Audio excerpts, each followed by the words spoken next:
আজ যাকে মন উজাড় করে ভালোবেসেছিলাম তাকে তুমি আমার কাছ থেকে ছিনিয়ে নিয়ে যাচ্ছ। তাহলে কাকে নিয়ে বেঁচে থাকবো আমি? কার আশায় বেঁচে থাকবো? তুমি এক্ষুনি আমার আব্বা আমার কাছে পাঠিয়ে দাও, আমি আর সইতে পারতেছি না। এগুলো বলে স্বামী মেয়েদের মতো মুখ বুজে কাঁদতে লাগলো। সোমা শামীমের কথাগুলো শুনে এবং কান্না দেখে ওর নিজেরও চোখে জল আসলো। তারপর ওদের ওখানে দাঁড়িয়ে থাকতে না পেরে ওখান থেকে চলে গেল। নিপা সোমাকে যেতে দেখেও ভালো মন্দ কিছুই বলল না, মুখ গোমড়া করে বসে রইল। অনেকক্ষণ স্বামী মাথা নিচু করে কাঁদলো, চোখ মুখ মুছে স্বাভাবিক হয়ে নিপার পাশে গিয়ে বাহিরের দিকে তাকিয়ে দাঁড়ালো। দাঁড়িয়ে থেকে হাত কসলাতে কসলাতে আবেগ জড়ানো গলায় বলল, নিপা তুমি আমাকে দয়া করে ভুল বোঝো না। তুমি যদি আমার উপর এত নির্দয় হয়ে আমাকে তাড়িয়ে দাও তাহলে আমি কোথায় গিয়ে দাঁড়াবো, কার কাছে যাব? তুমি আমার সর্বোচ্চ জুড়ে আছো। এখন যদি তুমি দেখো, আমার মতো জনম দুঃখিনী বোধহয় পৃথিবীতে আর একটাও জন্ম নেয়নি।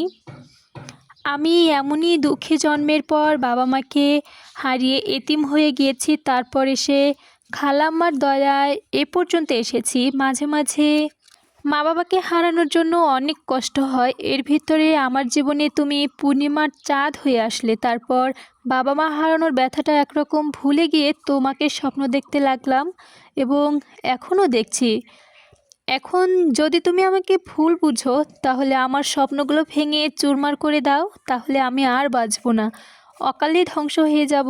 নিপা তুমি আমাকে বাঁচাও, আমি যে তোমাকে নিয়ে বাঁচতে চাই। তোমাকে না পেলে আমি, নিপা তুমি আমার উপর ভরসা রাখতে পারো। আমি তোমাকে কথা দিচ্ছি, আমি বেঁচে থাকতে তোমার কোনো কষ্ট হতে দিব না। যত কষ্ট, সব কষ্ট আমি একাই বহন করব, তবু তোমাকে কখনো কোনো কষ্ট করতে দিব না, তোমাকে সুখেই রাখবো।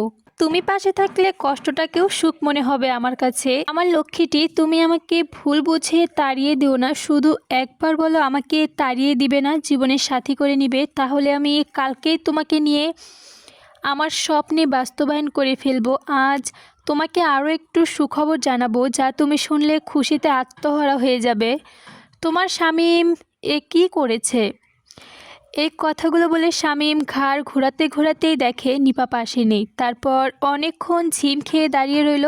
এভাবে কিছুক্ষণ নিশ্চুপ হয়ে থাকার পর বড় করে একটা দীর্ঘশ্বাস ছেড়ে মাথায় হাত দিয়ে চুলগুলো টানতে টানতে বলতে লাগলো, এ কী করছো নিপা? তুমি কি শেষ পর্যন্ত তুমি একটা জীবনকে এভাবে, যা করেছো ভালোই করেছো, কিন্তু আমি কোনো দিন, নিপা পাশরুমে বলতে লাগলো, এই সোমা ওকে চলে যেতে বল, আমি ওর দিকে তাকাতে পারছি না। আর ওকে বলে দে যেন কোনোদিনও ওর মুখ আমার সামনে নিয়ে না আসে। শামীম নিপার কথাগুলো শুনে বুঝে নিল নিপা ওর জীবনে আর আসবে না। নিপাকে হারানোর ব্যথা কোনোভাবে সহ্য করতে পারছে না, তাই ওর দু চোখ বেয়ে টপ টপ করে জল গড়িয়ে পড়ছে।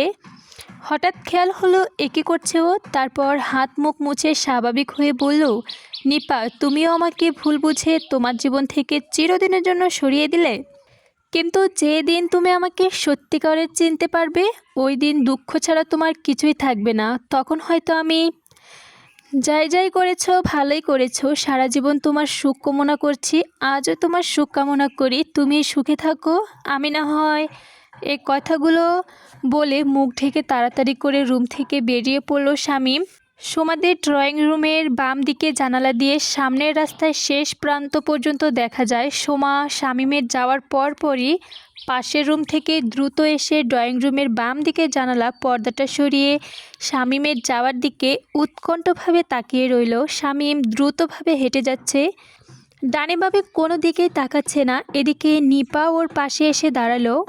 কিছুক্ষণ সময় এভাবে তাকিয়ে থাকার পর বড় করে একটা নিঃশ্বাস ছেড়ে নিপাকে উদ্দেশ্য করে বলল, নিপা তোর এভাবে ওকে অপমান করাটা ঠিক হয়নি। এখন লোকটাকে দেখে যতটুকু বুঝলাম, লোকটা তোকে তোর নিজের জীবনের থেকেও বেশি ভালোবাসে। বেচারা না বুঝে শুনে কালকে আমিও কতগুলো, পুরো কথা শেষ করতে পারলাম না সোমা। তার আগ মুহূর্তেই নিপা গর্জে উঠলে বলল, ওর কথা আমার সামনে আর কোনোদিনও বলবি না। ও একটা, সোমা নিপার মুখ থেকে কথা কেড়ে নিয়ে বলল, থাক থাক তোকে আর কথা বলতে হবে না, ও কতটুকু কি আমি নিজের চোখেই দেখেছি। তবে তোকে এইটুকু বলছি, ওকে ফিরিয়ে দিয়ে তুই জীবনে অনেক বড় ভুল করলি। এই ভুলের মাসুল হয়তো তোকে সুদে আসলে গুনতে হবে। তোরটা তুই ভালো বুঝিস, কিন্তু তোকে যেভাবে ভালোবেসেছে হয়তো এমনভাবে কেউ তোকে ভালোবাসবে না, এটা আমি দৃঢ় বিশ্বাসে বলতে পারি।